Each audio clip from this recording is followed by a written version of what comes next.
Ndagarutse nongera kubasuhuza mbaha ikaze kuri Kigali Bandiseri nk'ibisanzwe. Ngende Moses mumaze kumenyera, ariko noneho mbazaniye za mari nini nk'uko ubibona ndetse n'uko mbikubwiye uhita ubyibonera.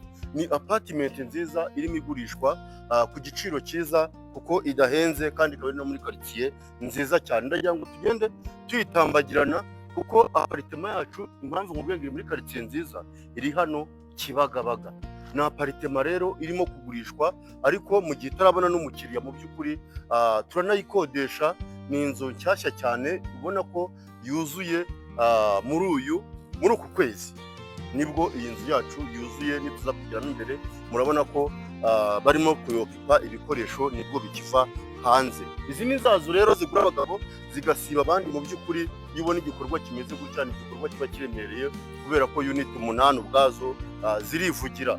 Unit 8 kandi zose zigiye zirofite ni ibyumba ubwo ngubwo bigiye ari 2 na douche na toilette ebyiri mu by'ukuri, kandi bishashe bimeze neza ku buryo aho uvugiye aha $1000 ntago wagisenga. Uramutse uvuze ngiye ku isoko gukodesha yarara inuzuye mu by'ukuri. Tebuka rero uze wowe cyane kandi nini, cyangwa se apartment nini cyane. Iyi ngiyi ni yayindi ugura ukagenda ukicecekera ukajya utungwa n'amafaranga agiye ayivaho. Kuko inzu yacu mpamvu nkubwira iyi apartment nako, iyi apartment yubatse mu buso bunini, ubuso bukaba 700. Mu by'ukuri nabwo usanga bwivugira kubera ko ni ikintu kinini cyane. Uraza kubona parikingi 3, iyi turi kumanukamo ni parikingi ya mbere.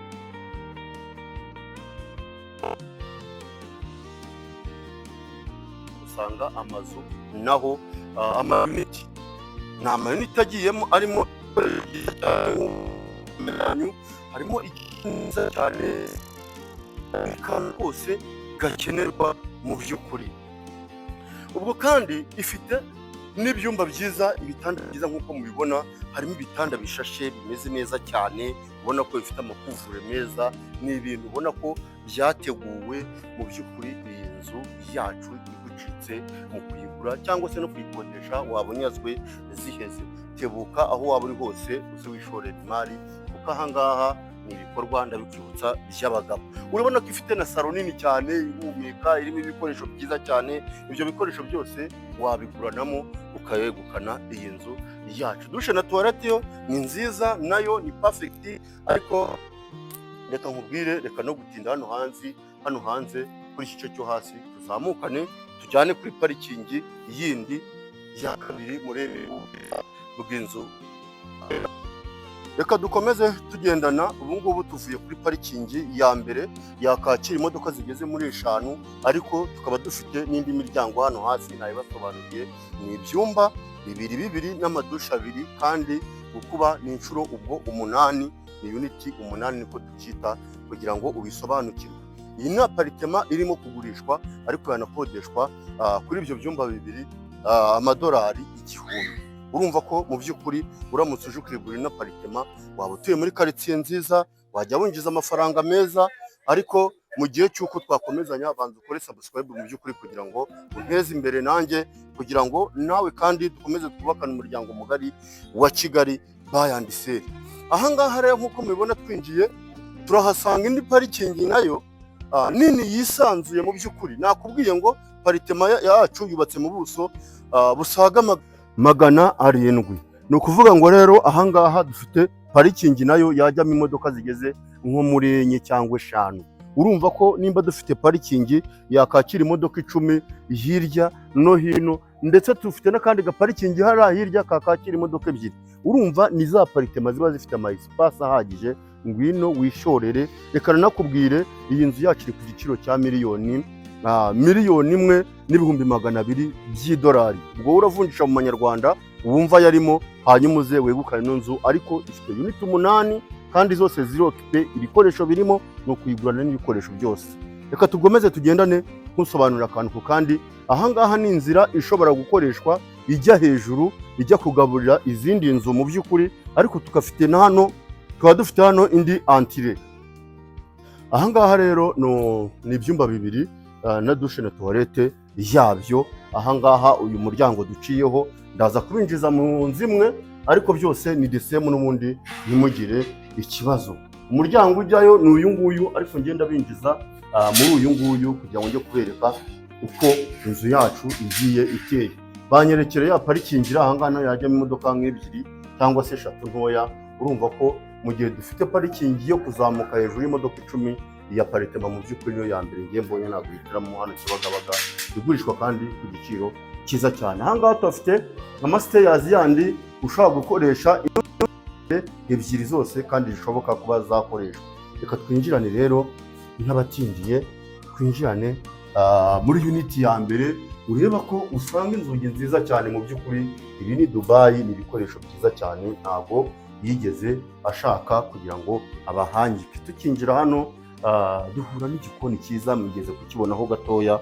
Ni igikoni ubona ko kirimo utuntu twose nkenerwa, kugera no kudusu esume no ku majage no buri kantu kose. Urabona ko aparitema yacu wayigurana n'ibi bikoresho. Aya ni amafuru, iyi ni gazi kuka, ibintu byose. Firigo nziza cyane nk'iyi kuri icyo giciro birimo. Wigura aparitema ujye kurwana no gutumiza okitema, gigurire rimwe. Iyi ni salamanje nayo nziza cyane, ubona ko iteguye. Nakubwiye ko iyi nzu uramutse uyiguze ino aparitema wajya buri uniti ukuraho $1000. Urumva ko winjiza $8,000 by'idolari ku kwezi. Aha ngaha turasanga salo nini yisanzuye, nuko intebe bayigije imbere. Urabona ino espace yose iri hano, hari utuntu bakiri gukoramo, ariko urabona ko ifite intebe nziza cyane. Izi ni intebe za Dubai, aba yaragiye agafata indege akazana ibikoresho bisobanutse. Mu by'ukuri $1,200 nta handi hantu ibintu ushobora kubisanga bifite ibiciro byiza nk'ibi usibye muri Kigali buy and sell. Reka tunakomezanye kandi tugendana, urushaho gusobanukirwaho akantu ku kandi. Uzagura inzu ariko wabanjije kwitegereza mu by'ukuri. Aha ngaha iki gice tugezeho turahasanga icyumba cyiza cyane. Mu by'ukuri ngewe nakubwiye ngo ubanze urebe zino fanicyazi, ubwiza bwa aparitema y'ubwayo bw'inyubako mwayibona. Aparitema ihenze kandi yubatse neza. Noneho ndebera ibitanda bigiye birimo aya makuveri, buri kantu kose kari aha ni sawa cyane. Nta kintu na kimwe kiri aha ngaha cyaguriwe hano mu Rwanda. Icyumba kigari cyisanzuye, buriya utazumva nkubwiye ngo ni $1,000. Ibi bikoresho nawe urabyibonera ubwabyo. Aha dufite dushe na toilette. Iki cyumba nziza cyane koko, kuva kuri miriwari kugera ku tubati, yemwe n'amashawa, buri kantu kose k'iyi nzu nakwizeza ko ahandi hantu ushobora kubona ikintu cyiza cyangwa se ikintu kiri ku giciro cyiza. Ubwo ni inzu nk'iyi aparitema nakuzanye. Twinjirane hano mu kindi cyumba cyiza gihe nakunze. Iki ni cyo master bedroom. Ni cyiza cyane, gifite udutara twiza cyane, umutako mwiza, yewe no kugera kuri plafond naho hari amatara meza. Ariko iki ni igitanda n'umuntu wese yakwifuza kuba yaryamaho. Tumva tuvuga ngo ni $1,000 yakodeshwa ugire ngo turakubiye. Cyangwa tuhafite garderobe nayo nziza cyane, ubona ko idasanzwe kandi isobanutse neza rwose. Tukagira n'urubaraza rwiza cyane rwo kwicaraho ruri aha ngaha kandi rugari rwiza cyane. Reka nkubwire, banza utera akajisho kuri ino dushe na tuwarete nziza cyane iri aha ngaha, ifite ahantu ho gukarabira ukwawo hirya, ndetse ikagira n'iki gice cyo gukoresha nka.